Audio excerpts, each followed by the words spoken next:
고비사막 한가운데 한 승려가 쓰러져 있습니다.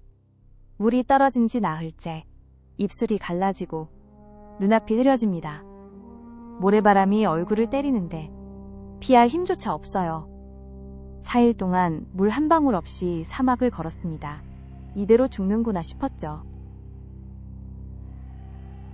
그때 타고 있던 늙은 말 한 마리가 갑자기 고삐를 뿌리치더니 엉뚱한 방향으로 달려가기 시작합니다. 승려에게 남은 기력은 없었어요. 그냥 말이 가는 대로 끌려갔습니다. 그 말이 찾아낸 건 사막 한가운데 숨어있던 오아시스였습니다. 이 승려가 바로 현장법사입니다. 서유기의 삼장법사. 근데요, 실제 이야기는 서유기보다 훨씬 더 대단합니다. 서유기 아시죠?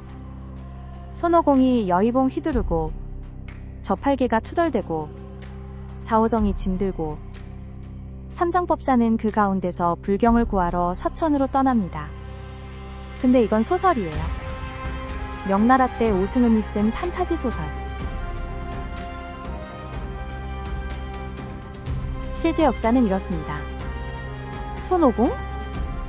없었어요. 저팔계? 없었어요. 사오정? 역시 없었습니다. 용마? 늙은 말 한 마리가 전부였어요. 현장법사는 혼자 갔습니다. 호위무사도 없이, 제자도 없이, 요괴를 물리쳐줄 신선도 없이, 정말로 혼자요. 그리고 여기서 더 놀라운 게 있어요. 서유기에서 삼장법사는 당태종의 명을 받고 떠나잖아요. 실제로는 정반대였습니다.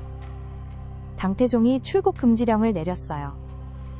나라 밖으로 나가지 말라는 법을 어기고 현장은 몰래 떠난 겁니다. 국법을 어긴 거예요. 잡히면 죽습니다. 보통 배짱이 아니죠. 서기 629년 현장. 나이 27. 이 청년 승려는 왜 목숨을 걸고 서역으로 가려 했을까요? 이유는 간단했어요. 당시 중국에 전해진 불경이 엉망이었거든요. 번역이 잘못된 것도 있고 빠진 부분도 있고 서로 모순되는 내용도 있었습니다. 현장은 생각했어요. 원본을 직접 가져와야 한다. 인도에서.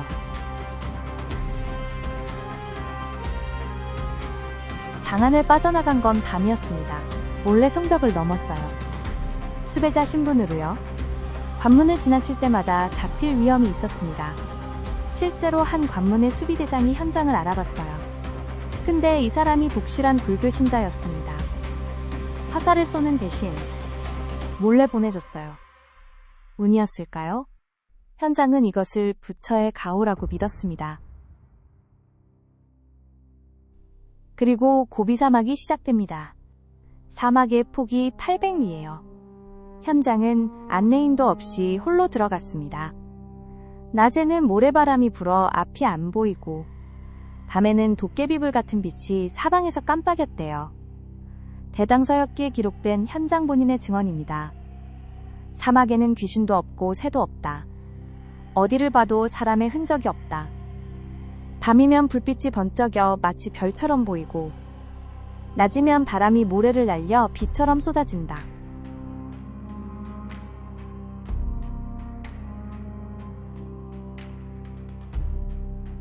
그리고 최악의 순간이 왔어요. 물통을 채우려다 엎질러 버린 겁니다. 남은 물이 전부 모래에 스며들었어요. 사막 한가운데서요. 나흘을 걸었습니다. 물 한 방울 없이. 현장은 한 걸음도 더 걸을 수 없었어요. 쓰러져서 마음속으로 반야심경을 외웠습니다. 이대로 죽는구나. 그런데 그때 늙은 말이 움직였습니다. 말이 갑자기 방향을 틀더니 멈추지 않고 달려갔어요. 현장은 거의 의식이 없는 상태로 말등에 매달렸습니다. 그리고 말이 멈춘 곳에 풀이 있었어요. 물이 있었어요. 사막 한가운데 숨어있던 작은 오아시스. 살았습니다. 말 한 마리가 사람 하나를 살린 거예요. 손오공은 없었지만 늙은 말 한 마리가 있었습니다. 사막을 넘은 뒤에도 여행은 끝나지 않았습니다. 진짜 여행은 이제 시작이었어요. 현장은 고창국, 쿠차, 카슈가르를 거쳐 파미르 고원을 넘었습니다.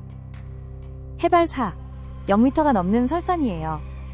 동행하던 상인들 중 일부가 추위로 죽었습니다. 현장은 살았어요. 어떻게 살았는지는 본인도 모른다고 했습니다. 고창국에서는 왕이 현장을 붙잡아 두려고 했어요. 너무 뛰어난 숙녀니까 자기 나라에 있으라는 거였습니다. 현장이 어떻게 했는지 아세요? 단식을 했습니다. 밥을 안 먹은 거예요. 사흘을 굶으니까 왕이 졌어요. 가시오. 대신 돌아올 때 반드시 우리나라에 3년간 머물러 주시오. 현장은 약속했습니다. 그리고 그 약속을 지키려 했지만 돌아올 때 고창국은 이미 멸망한 뒤였어요.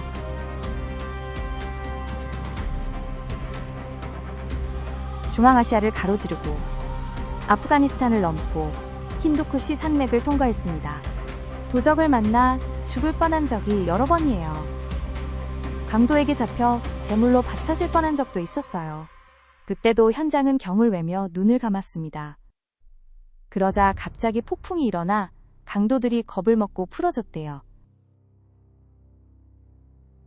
16년 5만 리, 약 2만 킬로미터를 걸었습니다. 서울에서 부산까지가 400km예요. 그 거리를 50번 왕복한 겁니다. 혼자서. 서기 633년, 현장은 마침내 인도에 도착합니다. 그리고 날란다 대학에 입학해요. 날란다가 어떤 곳이냐? 당시 세계 최고의 대학입니다. 학생이 10,000명이 넘었고 불교뿐 아니라 의학, 천문학, 수학까지 가르치는 종합대학이었어요. 현장은 여기서 5년을 공부합니다. 날란다의 총장격인 개연 스님이 현장을 직접 가르쳤습니다.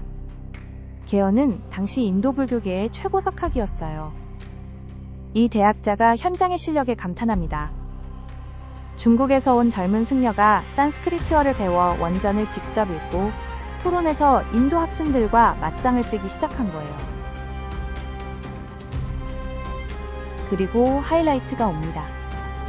게일 왕이 주최한 불교 대토론회. 인도 전역에서 승려와 학자들이 모였어요. 외도 학파까지 포함해서 수천 명이 참석한 대규모 논쟁이었습니다. 현장이 논주로 나섰습니다. 자신의 논문을 걸어놓고 선언한 거예요. 이 논문에서 한 글자라도 논파할 수 있는 사람이 있다면 내 목을 내놓겠다. 18일 동안 토론이 이어졌습니다. 아무도 현장을 논파하지 못했어요. 수천 명의 인도 학자들 앞에서 중국에서 혼자 걸어온 승려가 단 한 번도 지지 않은 겁니다. 인도인들이 현장에게 붙여준 칭호가 있어요. 대승천, 대승불교의 하늘이라는 뜻입니다. 외국인이 인도 본토에서 이런 칭호를 받은 건 전무후무한 일이에요. 서기 645년, 현장이 드디어 장안으로 돌아옵니다. 떠난 지 16년 만이에요. 재밌는 건요, 떠날 때는 수배자였는데 돌아올 때는 국가적 영웅이었습니다. 강태종이 직접 마중을 나왔어요. 법을 어기고 떠난 사람을 황제가 마중하러 나온 거예요. 법사의 공덕은 천하에 비할 바가 없어. 현장이 가져온 것들을 보면 소름이 돋습니다. 불경 657부, 불상 여러 존, 사리 150과, 그리고 머릿속에 담긴 5년간의 학문. 말 20마리에 짐을 나눠 실어야 했어요. 한 사람이 16년에 걸쳐 모은 지식의 무게가 그 정도였습니다. 근데 현장의 진짜 위대한 점은 여행이 아니에요. 돌아온 뒤입니다. 현장은 귀국 후 19년 동안 죽는 날까지 번역만 했습니다. 75부일, 335권, 산스크리트어 원전을 중국어로 한 글자 한 글자 옮겼어요. 반야심경도 현장이 번역한 겁니다. 여러분이 아는 그 색즉시공 공즉시색이 현장의 번역입니다. 이건 단순한 번역이 아니에요. 동아시아 불교의 기초를 놓은 작업입니다. 한국, 일본, 베트남까지 우리가 아는 불교 경전의 상당수가 현장의 번역에서 나왔어요.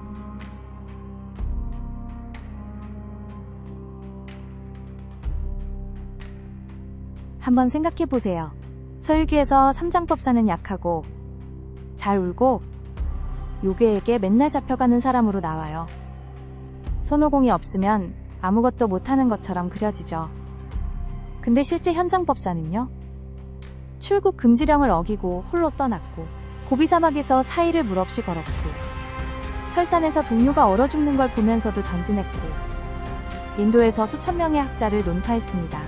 손오공이 필요 없었어요. 현장 자체가 손오공이었으니까.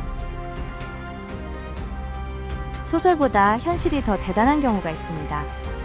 현장법사가 정확히 그 경우예요. 픽션은 손오공을 만들어 재미를 더했지만 현실의 현장법사에게는 그 어떤 초능력도 없었어요.